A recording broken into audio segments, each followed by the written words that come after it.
Good afternoon, y'all. Good afternoon. So, if you were here earlier today, um,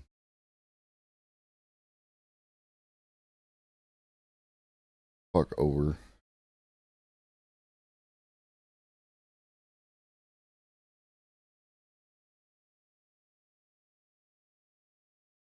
One moment. We are experiencing technical difficulties. Not big deal technical difficulties, but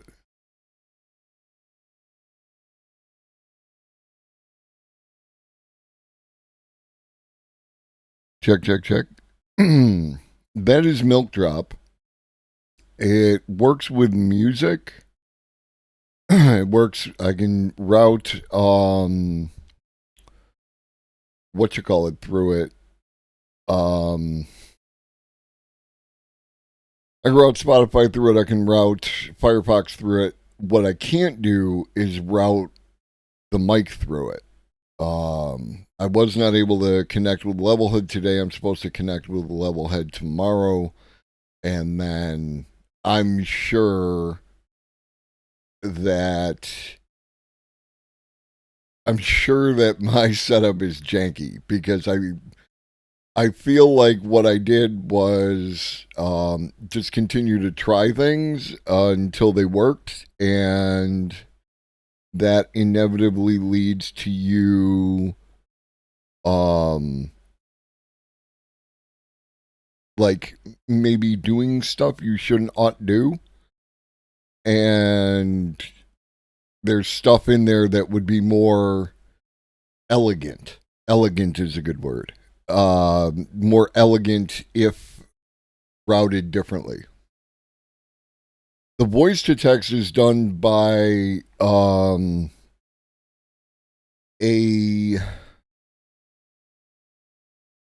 actually it should be right here.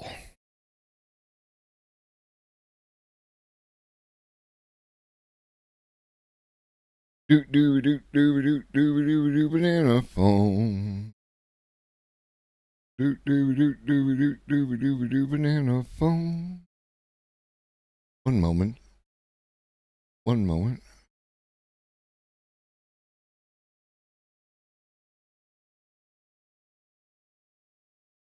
Um.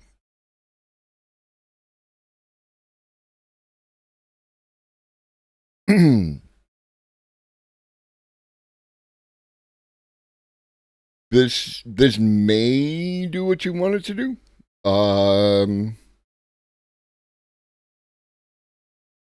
I hope it's helpful as always.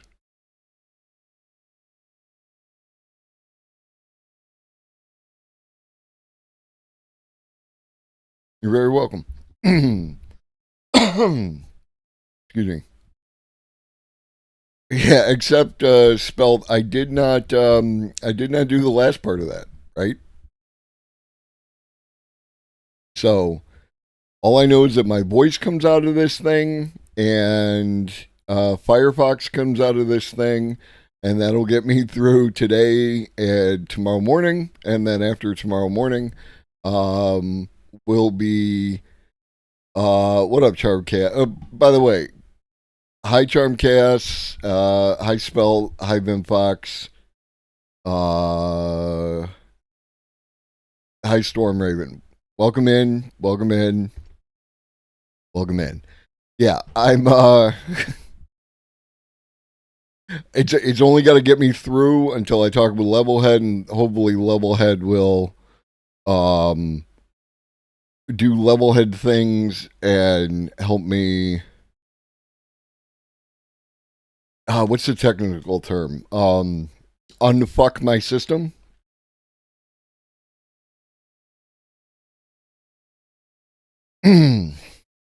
That's one thing, is it will not show swears, which is fair. Which is fair. I don't swear that much. I use it for emphasis, and this is something my father taught me. Um, is that if you swear all the time, it kind of loses its impact. But if you use swears, curse words at the appropriate time, then it's emphasis. Then it's like an exclamation point on that motherfucker. Okay. Technical difficulties appear to have been resolved. At least on my end. Twitch do be twitching today. Yeah, you gotta. I mean, part of it is like, I don't know. Have you worked customer service jobs? If you worked a customer service job, then the pilot inside your brain goes, okay, we're turning off the curse words and we're turning on the sir and ma'ams. You know what I mean?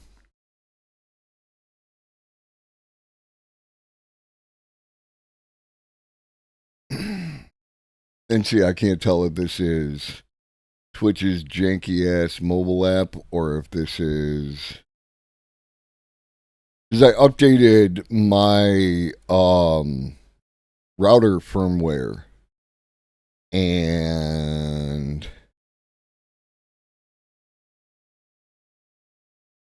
somebody once told me some things have been happening, and I mean, everything seems to be working all right.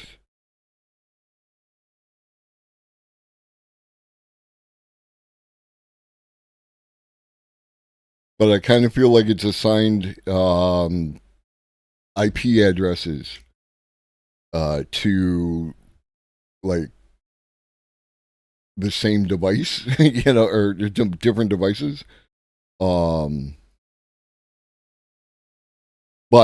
I'm hardwired. I'm hardwired for you, chat. I'm hardwired for you.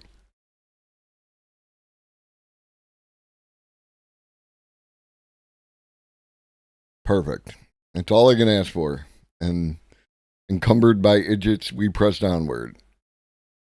Afternoon, Aswarp. Welcome in.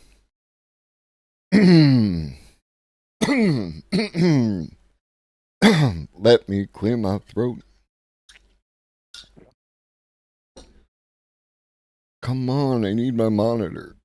My monitor helps with my anxiety regarding streaming because I can see, or then good evening. I can see what's going on and I can tell when something happens, right? Like before anything else, I can tell when something happens. So it's helpful for my anxiety. And it's currently, I am not getting Wi-Fi. So I get to do that later, which is awesome. So this probably won't be a late stream. But we will go as long as we can go. Oh, yeah. Y'all want to get into my Twitter nonsense? Y'all want to get into people are wrong on the internet?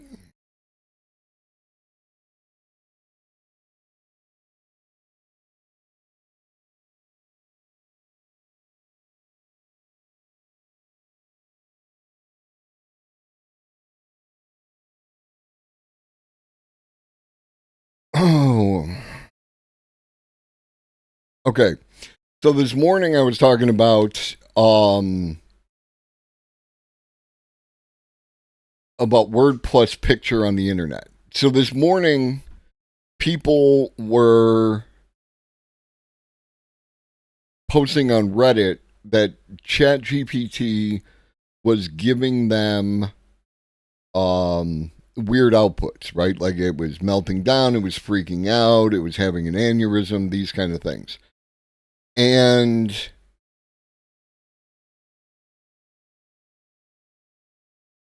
like a bunch of news sites reported on it, but they all tied back to these pictures on Reddit. Now, if you're not familiar with the workings of ChatGPT,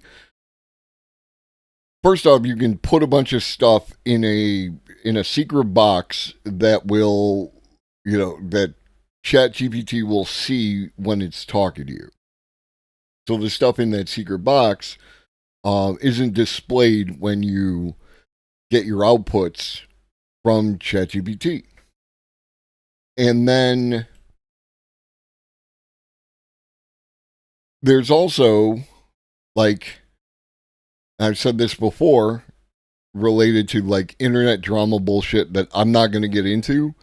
But if someone were to take one of our, convos and like clip something, I tend to pay attention to what I say. So like, there's not a whole lot that you could take out of context, if anything. But even if you did, then what's going to happen is that I'm going to take the entirety of our conversation and I'm going to put it out there in response, right? So people can see the entire thing because that's context. And that's something that's missing from all these pictures. What did you type before, right? They just showed a question and then ChatGPT's response, but they're not showing necessarily the entirety of the thing, right? Let's see your instructions. Let's see your full chat here. Give me the entirety of it, because people spend their time trying to jailbreak ChatGPT, and they insert they have prompt injections in order to elicit particular. Exactly. It doesn't show how it got there. And it, again, it could be completely legitimate. It could have been a hiccup in the system, and that is an important thing to address. But what people did, and also, what up, Hot Take Andy? What people did is they took this as gospel, right? Like they looked at these picture plus words and then started, let's say, misquoting OpenAI in order to hype up their own particular article. OpenAI said that people were reporting an issue. OpenAI said they were looking at what was happening, and then they said it's all resolved. You know what I mean? So, like, none of that is like ChatGPT went nuts. And don't get me wrong, ChatGPT could have lost its buckets. It could have just gone off the rails. I'm not saying it didn't. I'm saying that what people are using for evidence that it did is suspect at best and like garbage at worst. And by way of example, there's this from Ron Filipkowski by my man Kaya. One of the Kansas City Chiefs victory parade shooters has been identified as an illegal alien. So we have here picture plus words. Ron says, I urge this man, who is an American who had nothing to do with the shooting, to sue the hell out of Representative Tim Burchett, or Burchett, whatever it is. But how many people saw this picture plus words and then performed like acts of outrage related to this? Not necessarily like did violence or anything else like that, but just spread this far and wide. And how many of those people who spread this far and wide are then going to go back and say, my bad, that was actually wrong?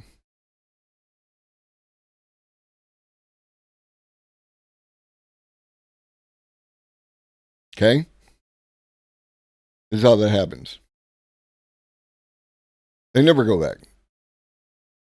Newspapers of record barely go back, and when they do it like it's on page 20 at the bottom in a little box.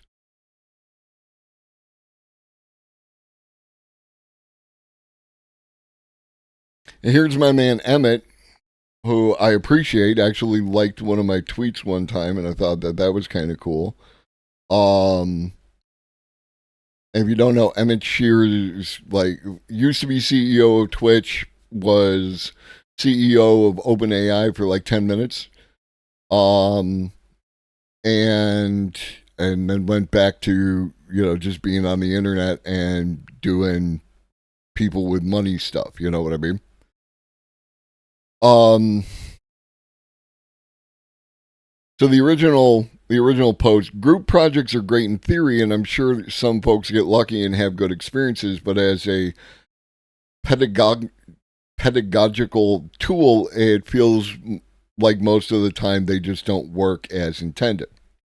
You probably have your own experience of some group project from school in which, maybe you had some good people and people all threw in on the work, or maybe you had a few good people and some people just rode, and maybe you were one of the people who just rode. I'm not going to judge you a little bit, but or maybe you were the person who did all the work and then everybody else just rode because you were the one concerned about the outcome, the grade, right?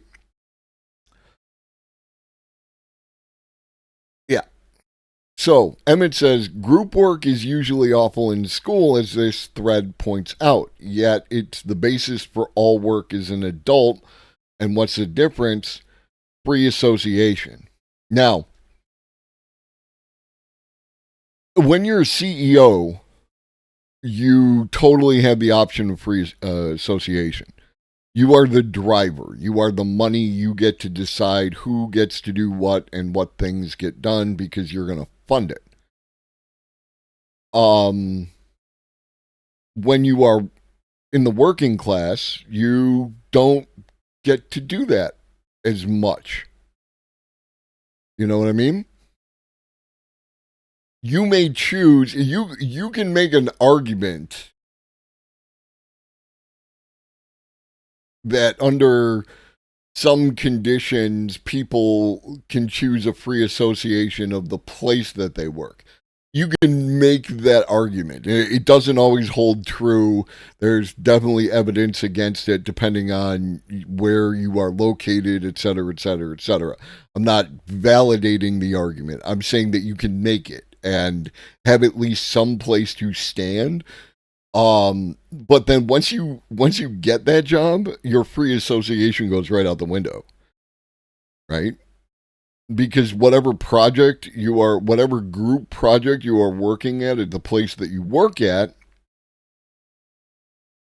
you don't get to choose any of those people. Those people get assigned to work on the group project.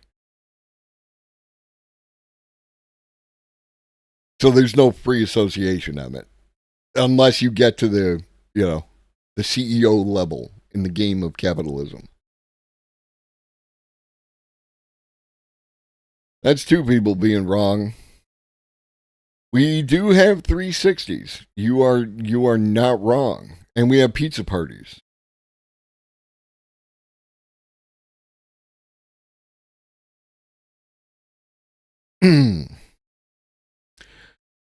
So finally, there's this. And I am actually going to read this because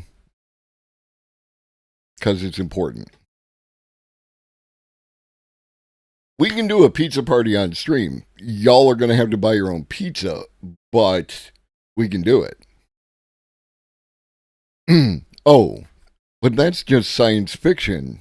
People will say, after hearing others warn of potential risks from new technologies and cultural changes, ergo AI, bioweapons, and VR. Now, you can already tell where this is going to go by bracketing bioweapons with AI and VR. Okay. As if that's a legitimate reason to dismiss the warning. Here's my mini rant about why that reaction is usually stupid and reveals a profound ignorance about the intellectual history and civilizational functions of science fiction. Look, for more than 200 years, ever since Mary Shelley published Frankenstein, 1818, some of the smartest, best read, most visionary people in the world have become science fiction novelists. Precisely in order to explore the potential costs, benefits, and risks of new technologies and cultural changes. I meant to say Frankenstein, which is the joke Young Frankenstein, and my mouth did it like halfway through the joke, so it was like, well, shit.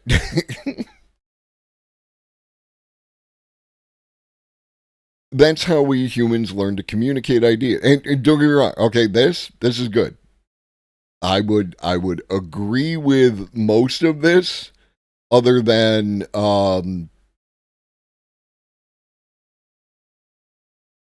okay, some of the smartest. It's the idea that everyone who makes science fiction is smartest, best read, and most visionary, right? Some of those people are, but not all of them. That's how we humans learn to communicate ideas about the future to one another. And that's the whole point of science fiction. Throughout the last 2 centuries, if you thought hard about the future, you didn't do academic science, you didn't write literary fiction, you didn't write magazine stories, you wrote science fiction. Um, like maybe, right? Maybe that's true, but I'm sure that some people who thought hard about the future did academic science and like that. And this, like, to indicate not writing magazine stories indicates a lack of understanding of the history of science fiction and what used to be referred to as pulp science fiction, and that a lot of science fiction from like the 50s, even the 60s and 70s appeared serialized in magazines. And then what would happen is if there was enough traction and that author got like a book deal and could do and was good enough, like like your Asimov, prolific enough, like an Asimov. Asimov then took his serialized stories and then edited them together into a single book. I can't remember which books these were, but this is what happens. I would have to look. Wikipedia, Isaac Asimov, it'll be in there. And for more than 100 years, ever since Le Voyage dans la Lune, A Trip to the Moon, 1902, some of the smartest, best read, most visionary people have written, directed, and produced science fiction movies. You know, your mileage may vary there. To explore the same issues for the same reasons. Asimov, Stephen King, and Euler killed more trees than forest fires combined. Yeah. But the serialized nature is the important takeaway there. There's also a weird double standard about risks versus benefits of new tech as explored in science fiction. When people dismiss warnings about potential downsides of future technologies, they'll often counter by pointing out the potential upsides of those technologies. For example, the idea that artificial superintelligence will help cure aging or solve climate change or accelerate space exploration.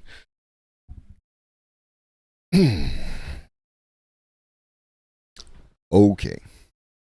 So if you dismiss science fiction warnings about the potential dangers of future technologies, you should equally dismiss science fiction visions about the potential upsides. We've descended into no true Scotsman. If you don't think science fiction depiction of ASI disasters are credible, you shouldn't think that science fiction depictions of ASI utopias are credible. They're all from the same novelist and scriptwriters. When they appear,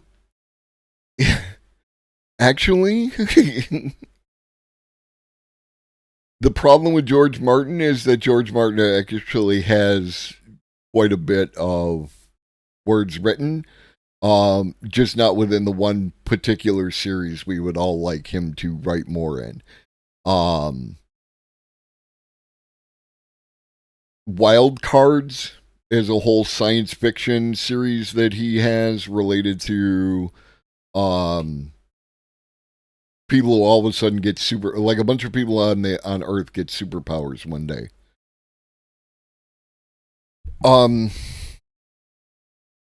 So the difference is how much evidence there is for the particular outcome, right?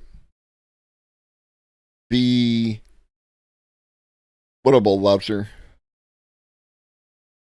Allegedly, okay, we're getting off track, but that's fine, because you know I love the Game of Thrones. Allegedly, the book is done. Winds of Winter is done. It has been completed. It is somewhere between there and our hands. Allegedly, it's done. That will probably be the last book that we get written by Martin.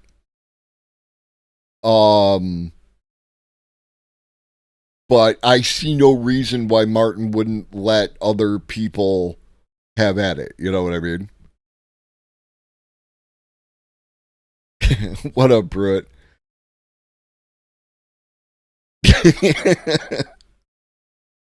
If he dies before I get it in my hands, you might be correct. Otherwise, I feel like I'll get Winds of Winter.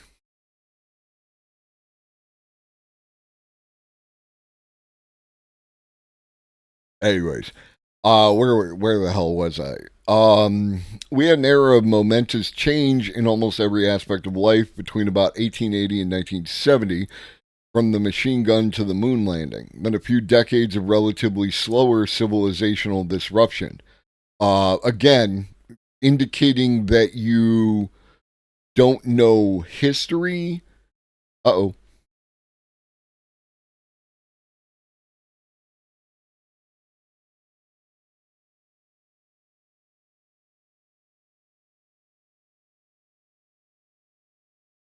Can you see me?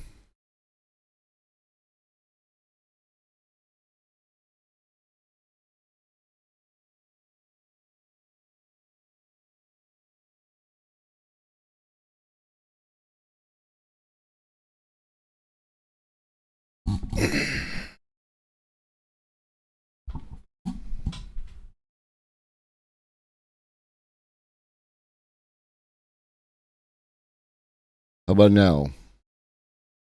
Am I good now? I'm back to green bars.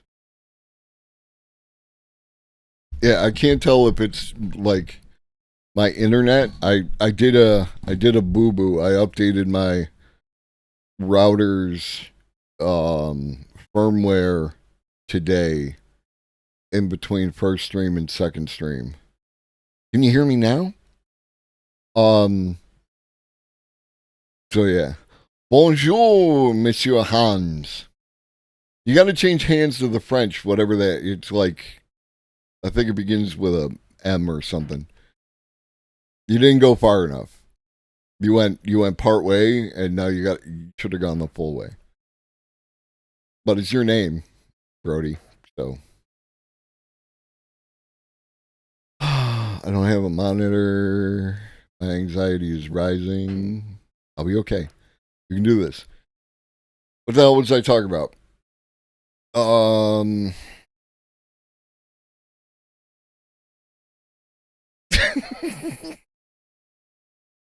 Americans wouldn't understand. Americans, if you're catering to Americans, then um you're already out of your own pocket.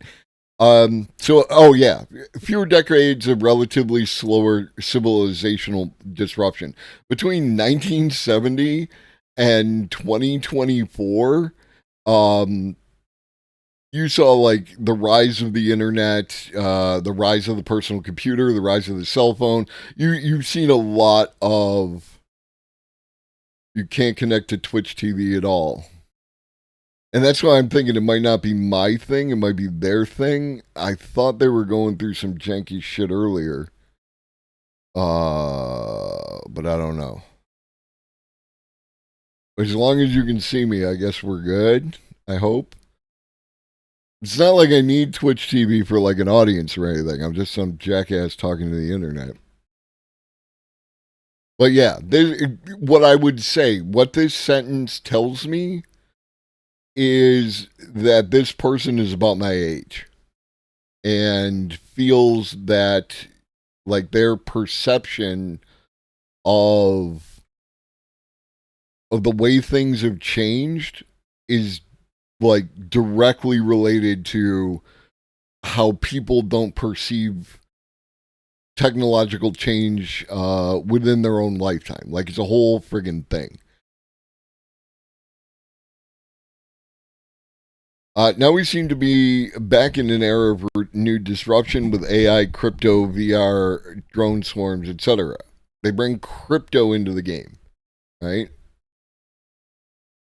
If you bring in crypto in this way, you're probably a fan, or at least an appreciator, if not a fan. I would not bring up crypto in this way, and I doubt many of you would. Science fiction is yet again becoming more relevant than ever. It's time to start taking science fiction a little more seriously about all of the possible pros, cons, and risks of new technologies. We have thousands of science fiction novels, short stories, movies, TV series, and video games to draw upon. It's time to find a renewed respect and gratitude for the geniuses who explored our possible futures over the last several generations and to learn what we can from them before it's too late. Now, not all science fiction and not all science fiction should be consumed with the same eye, right? You're talking about, like, there's a difference between like an Asimov and Orson Scott Card, right? Because they have different political views. There's a difference between Starship Troopers the movie and Starship Troopers the book. There's a difference between I, Robot the book and I, Robot the movie. So, like, don't watch the movie, read the book. If you don't take science fiction seriously, you're not taking the future seriously. That is a fair statement. I would agree with that. And we should all take the future seriously because that's where our kids will be spending the rest of our lives. That's where our kids will be spending the rest of their lives, or we will be spending the rest of our lives. One of the two. And then he brings up 2001, which is fine, right? It's good to bring up 2001. You should also reference 2010, which explains why Hal lost his shit, as opposed to just in the vacuum of 2001. I wonder if this person, there are people who view 2010 very negatively and have a bad attitude about it. And that is at the crux of the entire thing. Those are some examples of people being wrong on the internet. I'm sure we'll find some more. But in more positive news, Meta's neural interface works by electromyography, which tracks signals from the brain that pass through the wrist.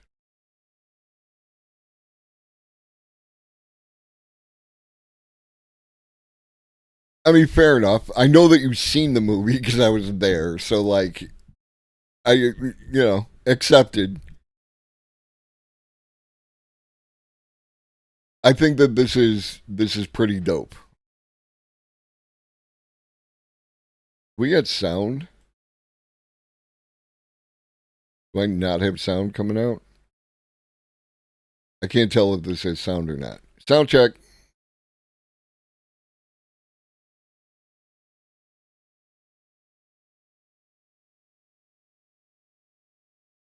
Okay, good. I think we're good. All right. Yeah. Thanks for. Okay. We are good. So this probably just doesn't have sound. But the idea that you can just, strap a couple of these on and, or I mean, they're using one of them, which would go along with Apple's little pinchy thing. But I could roll two of these. I would be comfortable with that. If it would need to do more than just the one thing. You know what I mean? I would also need it to be like a watch, one of these fancy watches.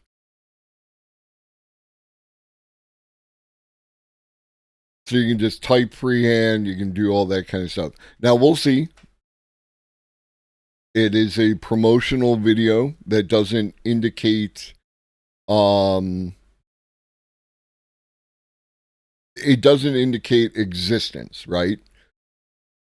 But this person brings up an interesting point. If this would work for an amputee, the signal, as long as the strap was somewhere before the amputation, then theoretically, I can't see a reason why it wouldn't because it's not tracking the hand movements.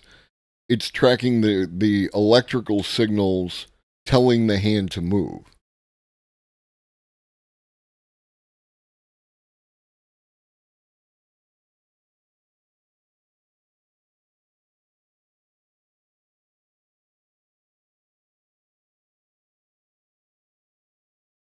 What else we got?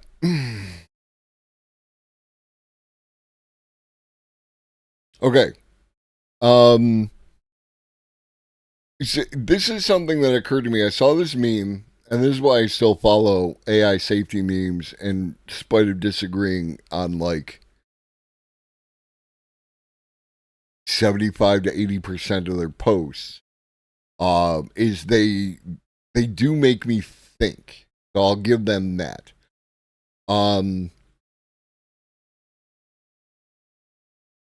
We were talking Monday about, like, and we do this a bunch, right? Like, it is when we talk about your Chat GPT or any of these kind of LLMs, we say, some of us say, it's just predicting the next word, or words to that effect, right? And when I read this sentence, because I pay attention to the entirety of the sentence, like I read all the words because all the words are important. Language model after only being trained to predict the next word. We train them to only predict the next word. And a bunch of what happens in there happens in a black box. It happens in a way that we can't directly reference. So I can totally agree that large language models were trained to predict the next word. I have serious questions about the concept of emergent behavior as it relates to these large language models. Could be nothing. I could be way off base. I could be science fictioning instead of science facting. I'll give you that. But people seem very confident when they say that it only or it just predicts the next word. And like that explains everything. And I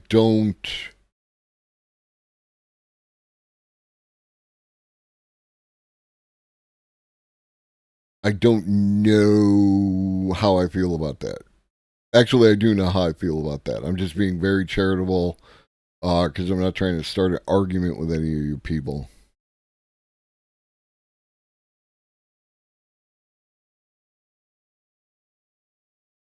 Okay, we're going to use the regular cell phone. I don't hit F keys, so I should be able to do that. And now I can see myself. About 2-second delay, and like that. Something to think about. I'm not telling you that anything, I'm just saying it's something to think about. This is the way that I think, right? Like, I allow for the possibility of stuff and then use evidence to trim away stuff which is demonstrably untrue. What else we got? So this is neat. Neural network diffusion. Neural diffusion models have achieved remarkable success in image and video generation. In this work, we demonstrate that diffusion models can also generate high-performing neural network parameters. Our approach is simple, utilizing an autoencoder and a standard latent diffusion model. The autoencoder extracts latent representation of a subset of the trained network parameters. A diffusion model is then trained to synthesize those latent parameter representations from random noise. It then generates new representations that are passed through the autoencoder's decoder, whose outputs are ready to use as new subsets of network parameters. Across various architectures and datasets, our diffusion process consistently generates models of comparable or improved performance over trained networks with minimal additional cost. Notably, we empirically find that the generated models perform differently with the trained networks. Our results encourage more exploration on the versatile use of diffusion models. And so, one thing is, the impression that I got from the beginning, this is why, even though I know y'all don't like the pre-watch and the pre-read and the pre-whatever, when I think, like, when I open a book and I'm figuring out how I think the story's going to go, and then it doesn't necessarily go where I thought it was going to, and I'm doing it in public, again, anxiety. Because what I was looking for was something in the neighborhood of like a large language model using diffusion.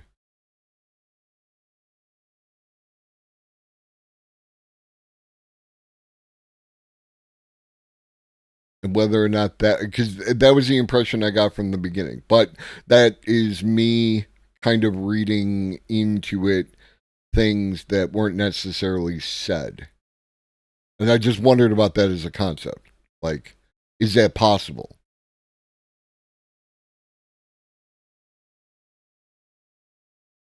What's next? Just 4 more and then we can get to video. Demis Hassabis, we have a long history of supporting responsible open source and science, which can drive rapid research project. So we're proud to release Gemma, a set of lightweight open models, best in class for their size, inspired by the same tech used for Gemini.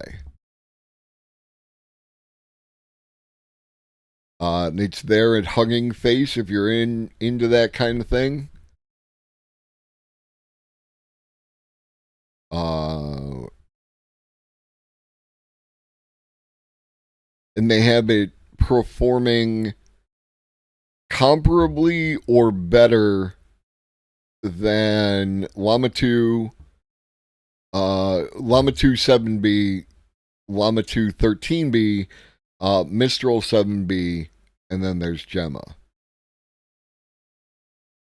And this is supposed to be an open source model, so. And AsWarp is, well, that's Gemini. This is Gemma. This is the open source joint. That's the question. I'm seeing more good things about Gemini. Since 1.5. We'll see if that continues to hold up, but it may be time to start your free 2-month trial if you wanna give it a go. It looks like they're at that point, right? And then you get 2 months for free, and then you cancel or continue using it. It's up to you. What else? What else?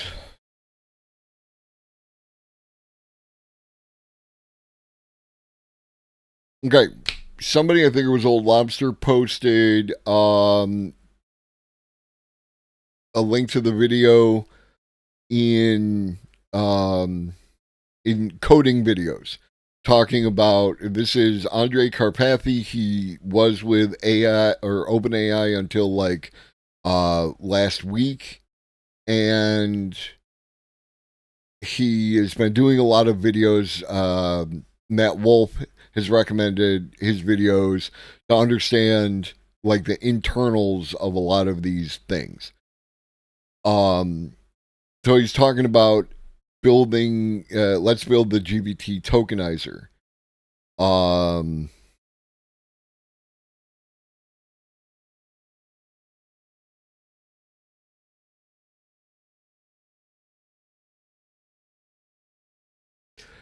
Are you talking about like computer enhanced kind of shit?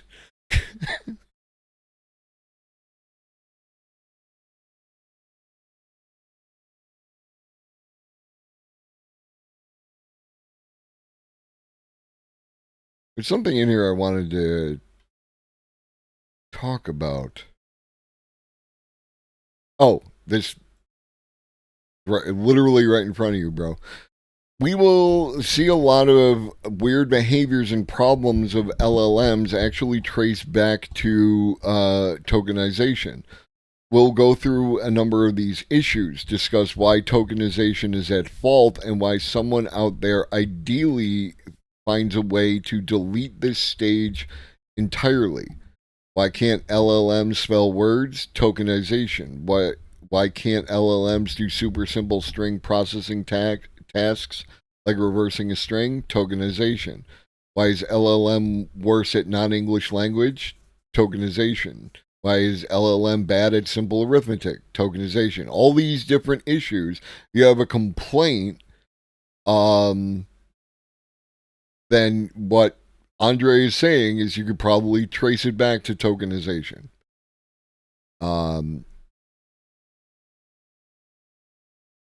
Which is probably a fair critique because, like, one token is broadly equal to 0.75 words, right? So, like, it's 3/4 of a word in some cases, and it's actually like more words, like smaller words in another, and the breaking up of that, it makes sense that that could be the root of some of these problems. I'm going to defer to Andre because he's wicked smart. Rowan Chung. Magic, a startup building AI software engineer co-workers, a startup building AI software engineer co-workers just had a major breakthrough. Per the information, Magic is claimed to have made a technical breakthrough that could enable active reasoning capabilities similar to QStar by OpenAI. They can also process up to 3.5 million words of text context, a 5 times increase from Google's newest Gemini 1.5 Advanced. Just as important, Magic also privately claimed to have made a technical breakthrough, QStar, that could help solve one of the major gripes with LLMs, which is the way they mimic what they have seen in their training data rather than using logic to solve new problems. As for how Magic developed its LLM, this person said it took some elements of Transformers, and that's it. Company mysteriously raised $117 million from former GitHub CEO Nat Friedman last week. Now we know why. Is it mysteriously? Like mysteriously is what you want to go with?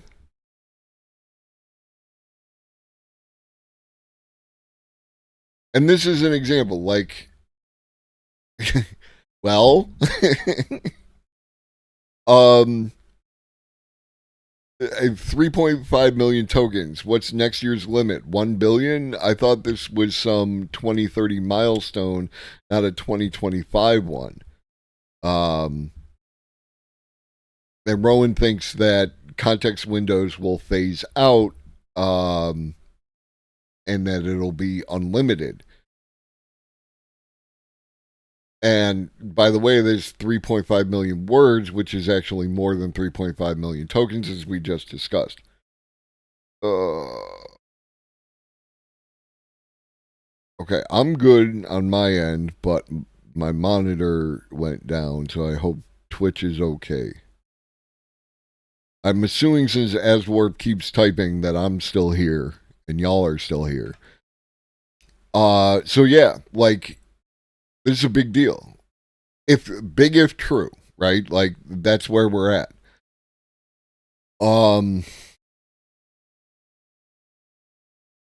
Now the 1 million tokens from or 750,000 tokens from Gemini 1.5 was less than the context window that they talked about of like 10 million, right? Like that there's 10 million in there, but we're only going to get access to, 750,000, these kind of things. Their low tier is going to start equivalent to OpenAI and go up from there. So enterprise and industry are going to have access to, theoretically larger context windows with the plans that they are able to access.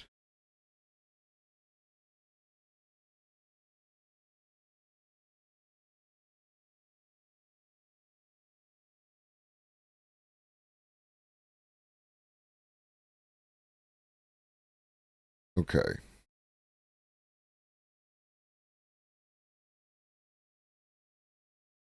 There I am. I love doing router fixes. They're my favorite. And then finally, people being wrong on the internet. We're gonna finish with one of these.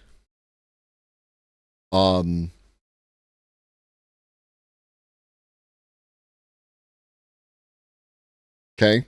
Before I hit play on this, you may already have recognized it. What are we doing?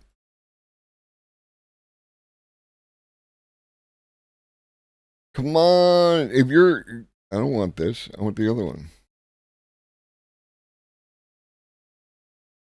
Look, if the AI is being janky and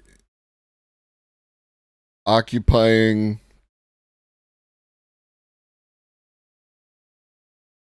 the internet, if we are in the middle of a fast takeoff, and these are the last words that I ever get to say to you on the internet because we go full Skynet, I just want you to know that I appreciate you all, and I hope that your future existence is a joyous one. Yeah.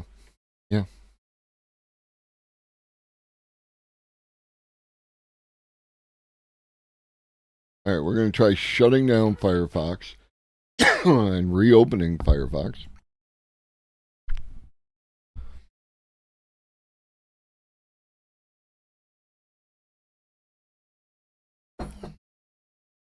And for all the people who said I was, wrong about AI, well, you got to be right?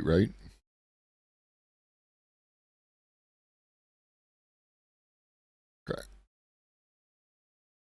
We're just going to close all these windows because we don't need them open anymore.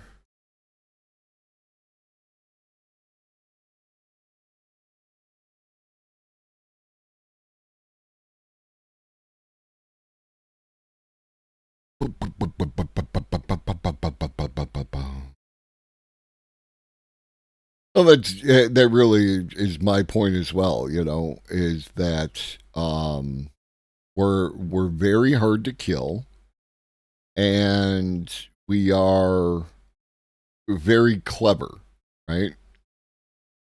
So can I watch this video or no? Are we not doing videos today? I don't want to go to your page. I'm going to your page. Don't be weird. I have weird shit on your page.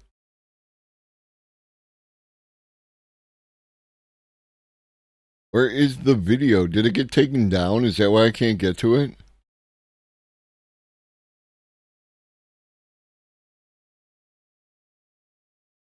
I'm thinking it got taken. No, there it is. It's got 9.5 million. Tesla's views. AI robot.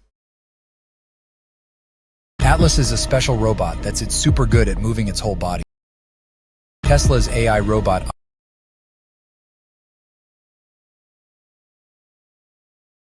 Do you like humans? Tesla's AI robot Optimus has improved a lot over time. It is. You can't see what I'm looking at because I didn't trust this person to not put janky shit on their page. But Tesla's AI robot Optimus has let me show you. Let me scroll down to it. Because there's some mildly questionable. It's probably fine for Twitch, but showing booba bots. So it was this right here. Meet Chloe, the world's first self-learning female AI robot, right? Did you play Detroit Become Human? Because this is from Detroit Become Human.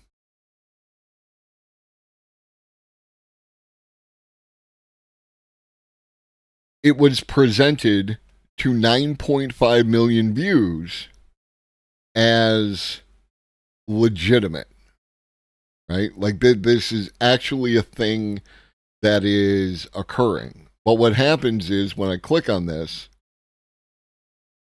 This is the world's first realistic female robot assistant. oh no, I'm now the it's first working. personal assistant built by CyberLife. I take care of most everyday tasks like cooking, housework, or managing your appointments, for example. And I understand you're the first android to have passed the Turing test. Could you tell us a little more about that? I really didn't do much, I just spoke with a few humans to see if they could tell the difference between me and a real person. It was a really interesting experience. And there's another, like, I don't recall exactly how the scenes with this character went when I played. But I'm watching the mouth move, right? And I'm wondering, is this a deep fake of a video from the game? Like they deep faked a video game cutscene and presented it to 9.5 million views as Chloe, the world's first self-learning female AI robot, underneath the other headline of a video, military AI robot experiment goes horribly wrong.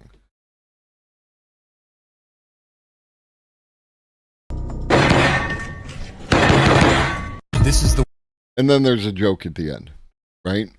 But if you compare this to 39,000 views, 26,000 views, 180,000 views, 9.5 million views. How many people out of that 9.5 million views walked away from this video assuming that this was a real thing?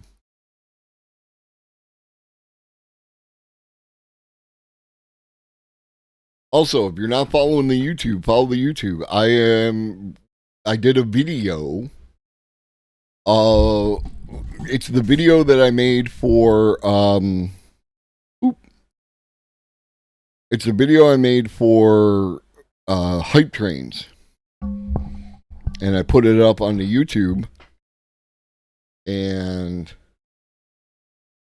it has almost 1,000 views on it and 50 likes. And I have no idea whether or not that's a good ratio. I'm going to say probably not, but still kind of cool.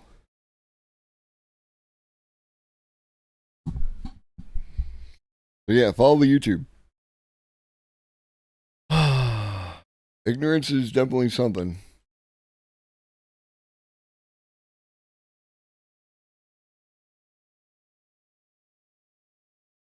If ignorance is bliss, then why are those people angry all the fucking time?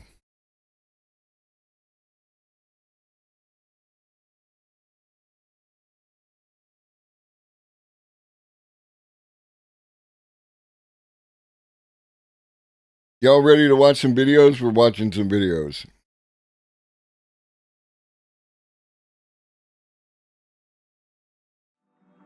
Hi, welcome to another episode of Cold Fusion. This is a Reddit thread from 3 years ago discussing AI imagery.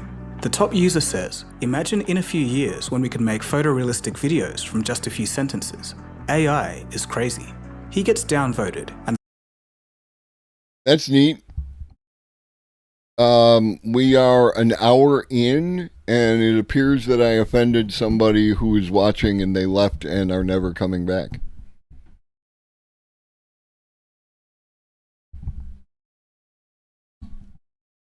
The reply comment laughs at him, saying that it's not going to happen in our lifetime. Our great-grandkids might have such technology. Well, 3 years later, and it's here. It is a beautiful drone shot. The kind of video that you might see in a travel video, right? Except it's not real. There is no drone. There is no camera. You can't travel because the video was generated by AI. It's from a new tool just announced a few hours ago by OpenAI called Sora. All it takes is typing in a short text, a prompt, and in minutes it spits out a 60-second video clip of pretty much anything you can imagine. Over the past few days, you've probably all heard and seen Sora, a new tool by OpenAI that turns text into photorealistic video. It's not perfect, but it's a large step up from what we've seen before. But what most people don't know is that Sora can do more than just create videos from scratch. It can combine separate videos into one scene, animate still images, modify non-AI videos seamlessly depending on the user prompt, and much more, which we'll get into later. We're going to split this video into two parts. The first is what Sora can do, how Google accidentally made this possible, and Sora's limitations. Part 2 will be on the implications for society and some solutions to the problems that may arise from this. In this episode, let's explore all of that. You are watching Telefusion TV. So first up, what can Okay. So another thing that has happened since I rerouted my audio is that now my closed captioning is also doing the video.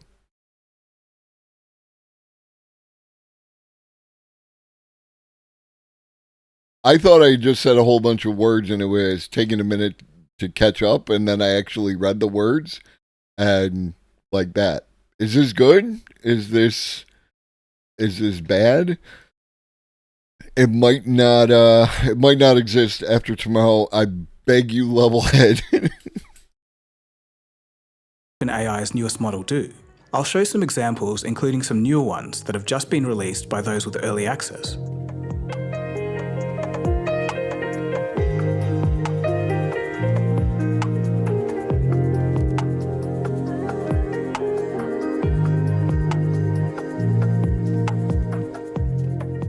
Note that all the cutscenes, camera angle, That right there, Aswart. That. Right? That is where we're headed. For better or worse, and I think for better, because, again, like we talked about science fiction earlier, there's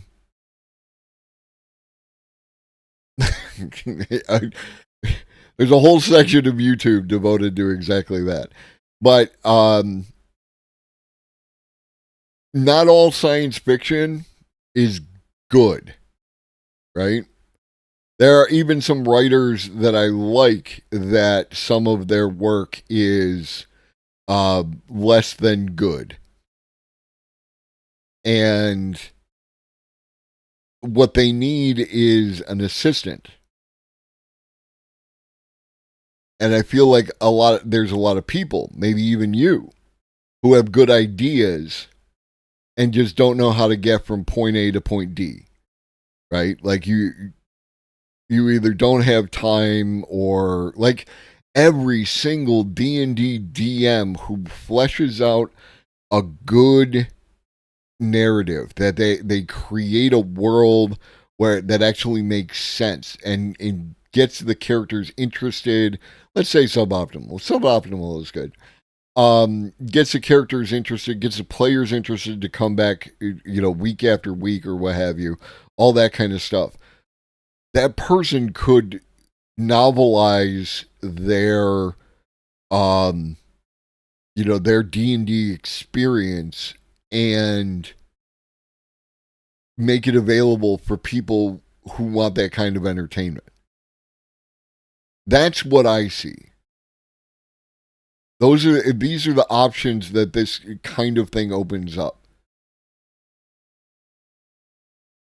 styles, movement, are all quote-unquote creative choices of the AI, if you want to call it that. Videos can be up to a minute long and in 1080p resolution. Okay, so cool, it makes videos. But to understand the context here, as Marcus Brownlee pointed out, this is a viral clip of where text-to-AI video was a year ago. But even the state of the art now is nowhere near close. I tested.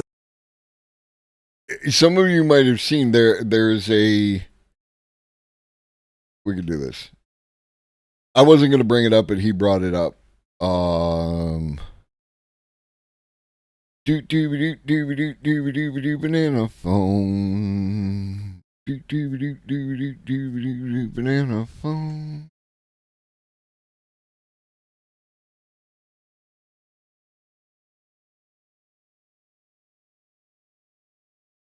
I will not get grok.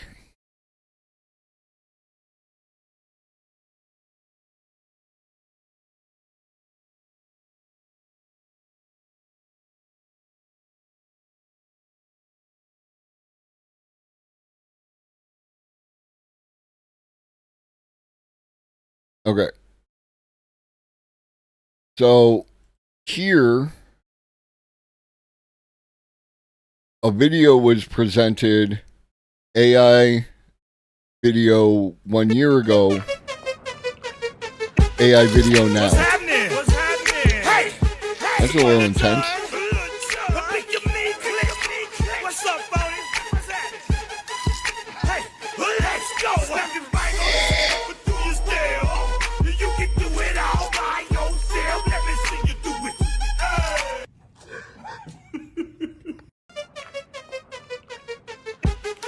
What's happening? Okay.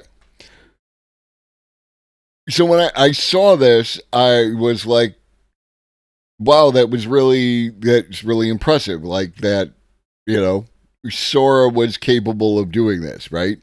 And then I got to the end and I was like, that looks a little janky, like actual, it looks like actual video, right? Like that kind of thing. And that was the beginning and the end of it.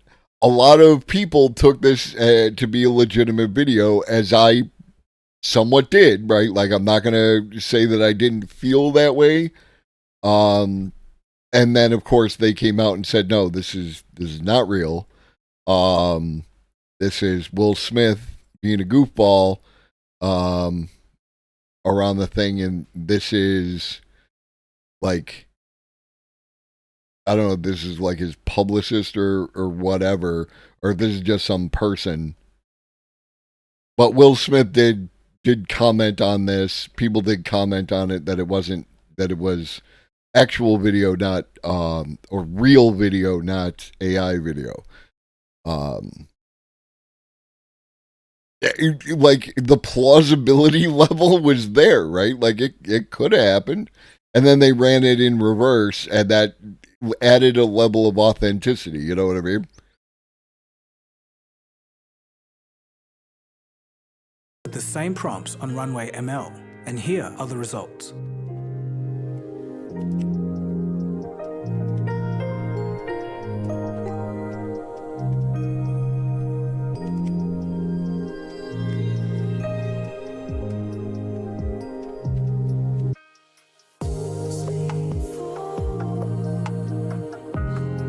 He does.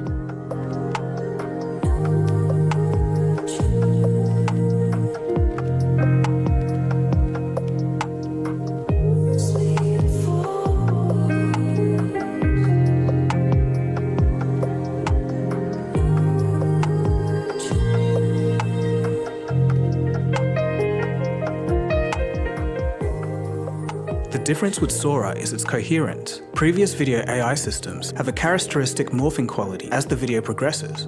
With Sora, that's vastly reduced or gone altogether. Objects remain stable, even when obscured by things in the foreground. It's a much more robust system. But not only this, Sora can animate images, such as cartoons, or this Shiba Inu dog. We've seen stuff similar to this in research since 2019, but what is... And this is another place. Facial animation of still images has always had like that where the face moves but the head doesn't kind of quality, you know, so it's like weird moving back and forth. This is the entire head moves. I'm interested to see where this goes with like with talking, you know, like if they can mesh those two technologies together, which I don't see any reason why they can't. Is new is the ability to combine two videos together in one scene. Let's take a look at that.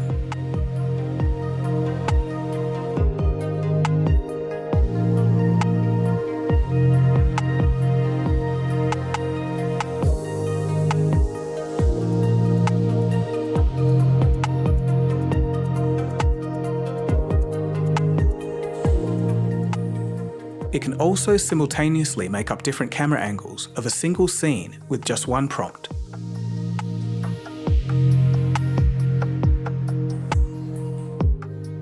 Okay, so how did they do it? Well, I'm not going to spend much time here, but basically, Sora is based off similar tech to OpenAI's DALL-E 3. Google's involvement in how Sora was built is kind of interesting. Back in 2017, Google invented something called a transformer architecture, and they published their findings on it. You don't need to know exactly what that means, but a transformer is basically something that makes AI better at generating text. OpenAI would build on Google's tech to create their own text models. The eventual result was ChatGPT. We've done a previous episode on this. But later on, Google noticed something strange. They modified the transformer not just to find patterns in text, but patterns in videos too. And it worked really well. OpenAI saw that and said thank you very much, and ran with the idea. After some tinkering, they would release Sora.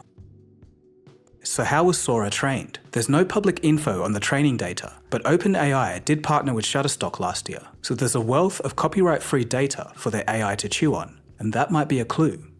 So this is cool and all. But before we get ahead of ourselves, what are some limitations? While these videos look good, aside from the cherry-picked examples and a handful of selected public users, we can't get a full grasp of how robust the system is. And I do want to stress that point. We don't know the full picture of its capabilities. Although I have to say, even the failures look cool. For example, this man on a treadmill. It looks like something I'd see a VFX artist in 2012 post as part of his demo reel. Its creators say Sora has trouble distinguishing between left and right, and also struggles with some logical concepts and causal relationships. For example, this chair morphing from the sand and subsequently floating. It's a complete failure, but it is still cool in a surrealist way, in my opinion. Another limitation is that for now, to generate such videos requires huge compute power. So Sora isn't perfect now. But if we extrapolate a couple of years and the failure rate of unrealistic outputs drops, what then? What happens when this technology becomes democratized beyond the boundaries of just OpenAI? You've all probably thought of some implications of this. One is the reduced need for stock footage. But of course, an obvious thing people love to gravitate towards is misinformation and fake news. People using AI to create events that never happened. We've already seen this with AI images when they were brand new. But if it's... And again, I point you back to the beginning of this episode where we talked about picture plus words as an example of how long before AI, people engaged in that kind of behavior, and like if we were going to do something about it, we should have already done it. So it's up to you, unfortunately, to be ever vigilant, because even I fell for the Will Smith spaghetti video. Now video. Will there be issues with law enforcement? Forensic video experts may face challenges in distinguishing between genuine and fabricated or modified video evidence. Criminals may also deny video evidence. They could claim that the implicating footage was AI generated. These issues require the development of new standards for verifying video authenticity. I'll expand on this in a second.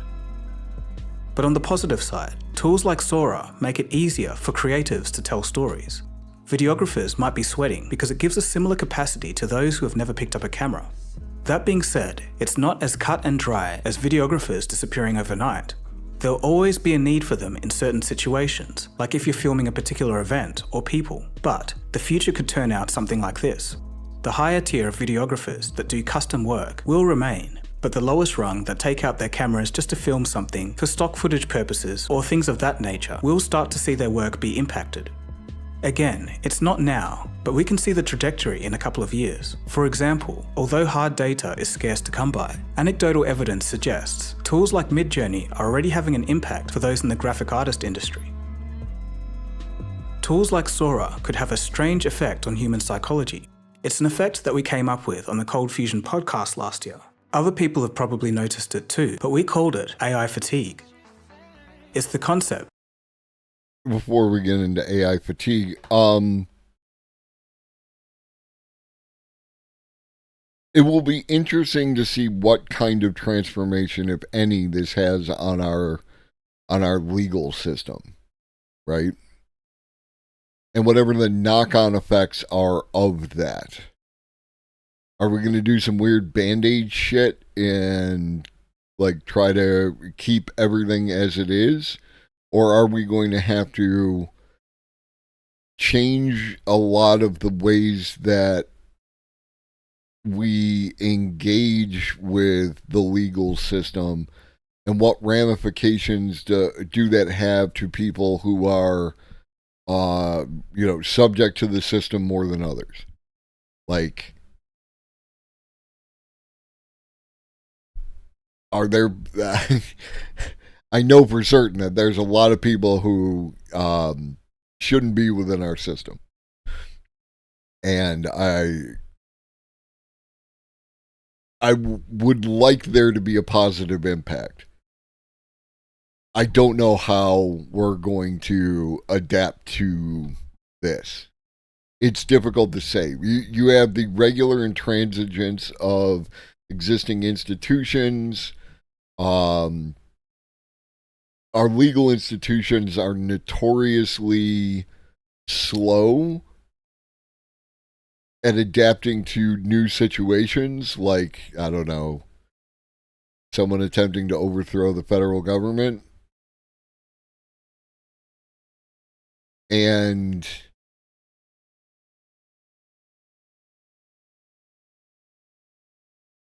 our legal system is not ready for AI.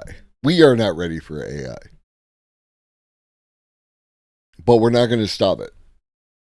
It's already too late. Because it's a worldwide issue. And we're not going to hit some, some imaginary point where people are going to start behaving better on a national or on a global scale. Upside isn't now we can tell our employer that all of those drunk pictures of us on social networks were AI generated. Fair. I hope that all of you can use this opportunity to, totally demonstrate that you are not responsible for the things that social media said about you. Of AI being able to produce stunning imagery in such volume that it lowers the specialty or visual value of true creative work.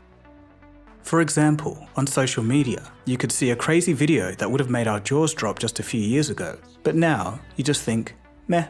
Reason being, you've been overexposed to it. I beg to differ, right? Like, when Sora dropped, I was on here on Twitch. There's video record of me geeking out. So, I beg to differ. I don't know who has AI fatigue, but it ain't your boy. Every visual media, anything you can imagine, can be done easily with AI now. This is already happening. There are people on X posting a 2011 Bollywood movie and calling it a Sora video. It's going viral and had some people confused. Love or hate the movie, these scenes were the hard work of a production team and crew, but now people just think it was a guy on a computer that typed a few sentences. We're just not that impressed anymore. Beyond this, collectively, human perception. Like, there's this. Stuff existed outside your area of perception. That's what people have to grapple with, right? Like, I was aware of some of these Bollywood movies that are being used as like Sora memes, right? Like I talked about the one where the truck is drifting and the dude steps out of the truck all casual like, and then like starts shooting as the truck slips out behind him. I don't know what that movie was, but when that movie came out, I saw the memes. How can you not know the memes, man? That's really what I don't understand. If you're a creature of the internet, how do you not know your memes? There's literally a website, Know Your Meme. Of what we think is real will be altered. People aren't going to believe anything they see. If someone does a creative athletic feat or an amazing 3D animation, the number one thought people could have is, isn't that just AI? Imagine doing all of that hard work for people just to think, once again, that you just sat at a computer and typed in some prompts. If you're a creative specializing in unique visual content, how do you feel about such a future world? I'd like to hear from you in the comments. A lot of people think that I'm an AI and that Cold Fusion videos are written by an AI, and even though that's not true, I kind of know how it feels like. Let's take a look 2 to 5 years in the future when this tech will become trivial.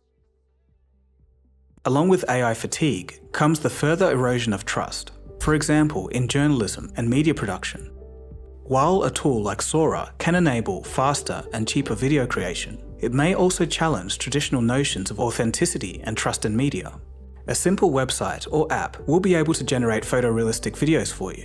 When it's democratized, there's going to be a lot of people that use it for nefarious reasons. And just like deepfakes before it, there's a potential for chaos. Only the law and defamation lawsuits could be a deterrent. And don't even get me started on scammers. They're going to have a field day with this. They could create adverts for products that don't exist, investment opportunities for things that don't exist. YouTube could be filled with AI-generated trash. So what can be done about this future scenario? A watermark isn't going to be enough, as that can just be cropped out. Wouldn't it just be great if we could render AI videos that contain some kind of digital marker that tells us that it's AI generated? The good news is that this exists, well, kind of. So what is this digital marker? Well, in February of 2021, the BBC, Microsoft, Adobe, and a few other companies got together and realized, hey, we might have a little problem with generative AI and misinformation on the horizon. Their solution was the C2PA standard, a technical marker that embeds metadata into media and is used for verifying its origin. The CTPA standard is also being adopted by camera manufacturers, news stations, and of course, OpenAI and Sora. The metadata also can't be edited without anyone else knowing. However, there's a problem. Something as simple as setting a screenshot and resaving the image can destroy that metadata. Thank you.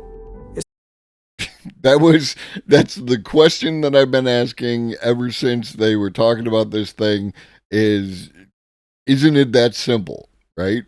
Isn't it that simple as to just take a screenshot of it? And as has been brought up, is the inverse true? Can I take a video, an incriminating video? Oh, Jesus Christ.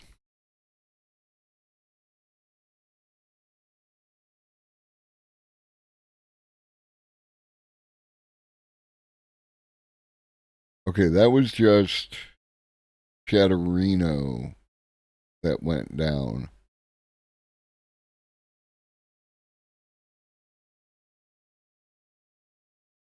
I'm moving forward assuming everything is good. 1,000, 2, 1,000, 3, 4, 1,000, 5, 1,000. Okay, so like 8 seconds?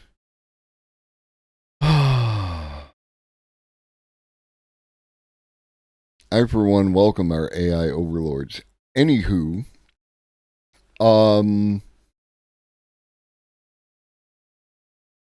could I then run it through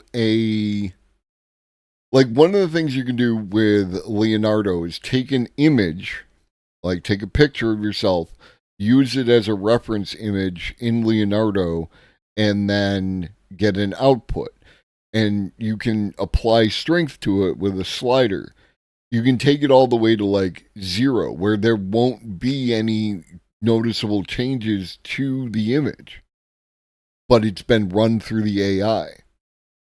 So now could I take an incriminating photograph or video and then run it through that so then it has this metadata, and then you don't know if it's actually real because it has the AI metadata on it. It's a tricky one. But of all the companies, TikTok looks like they might be onto something. So TikTok issues warnings to viewers when a video might be AI generated. But how does it know?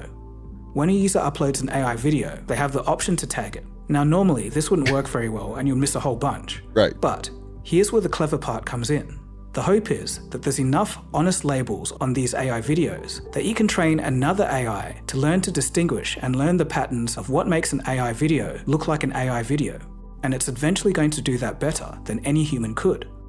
If it's actually going to work or not is another question. But regardless, I think we need some kind of automatic AI detection to be built into all social media platforms. This is simply so AI-generated videos don't even get the chance to start to spread. It's not perfect, but it's something. So in all of this, there's one question remaining. Hey. How does Will Smith eating spaghetti look like now using Sora? Let's see. Honestly, pretty good. But there's actually a catch. That's the real Will Smith at the bottom. It's not a Sora-generated video. Will Smith himself posted this meme to play along with the trend. See, I didn't even have to go through all that thing that I did at the beginning of this show. He was going to get to it at the end. I stepped on his creative process, and for that I am truly sorry. Of his viral pasta monstrosity resurfacing. A lot of people were fooled. Ladies and gentlemen, hold on to your seatbelt. Things are getting weird. So overall, we shouldn't be too negative. At the end of the day, this is an amazing tool with countless applications. It can streamline the process for animators, visual effects artists, and videographers. Those who utilize this tool well will succeed. Just like Photoshop versus an analog camera, or CGI overtaking cell animation, and digital audio workstations enveloping recording studios. In 5 years, will we see an AI-generated feature-length film with just a couple of people and zero budget? In this new world, real movies will still have their place, as an actor's performance, combined with a great director and brilliant cinematographer, will all come together to make things that people still want to see. Perhaps the bar will just be raised. Only time will tell. At the time of writing, Sora is not publicly available, and it's only accessible to a small group of researchers and creative professionals for. And that's like,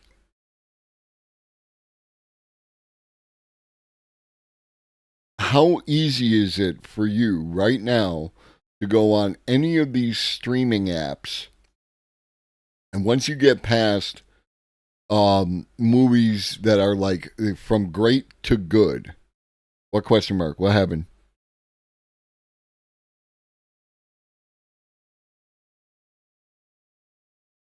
Around an 8-second delay, plus you have to type in and respond, and there I lost connection again. Yep, we're effing. Somebody once told me the world is gonna roll me.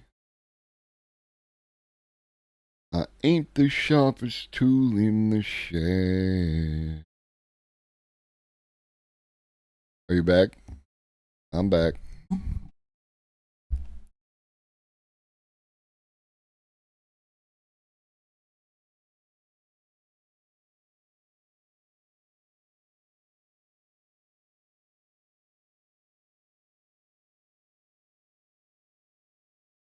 This is fun. No.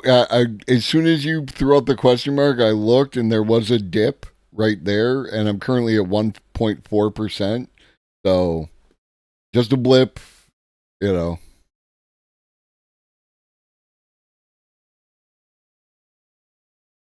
Yay! It's not like I, communicate on the internet for income or anything. Speaking of which, only 6 off from the goal. If you got it like that, and it's only $4.99 or free with a Twitch Prime, or you might be gifted a sub by one of our beautiful community members. Commercial break starting. Never, because I don't do that shit.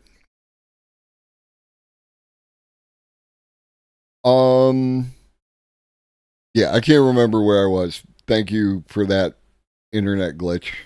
feedback and testing, but this containment isn't going to last. To avoid a world where we have no idea what's real and not, we need to start working on robust detection systems built into the very platforms where these videos spread. Open the pod bay Hey, Boyd coming through. I'm sorry, Dave. And now those aren't working either. Did y'all hear sound off the Twitch alert or no? I don't know who I am anymore. I'm getting too much money. Okay, I'm seeing it do the thing. So y'all are hearing it. I'm just not hearing it for some reason. Unfortunately, Like, why? Why would I? nobody's Why would I need terribly to, interested in funding my to hear research, anything? but, I am. I will fund your research.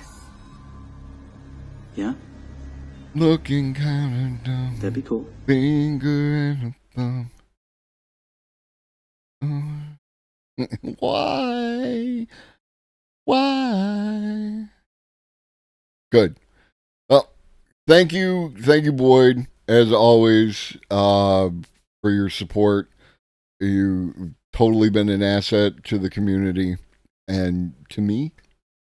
And Pruitt always coming through with the bitty bitties, making it rain on this hoe.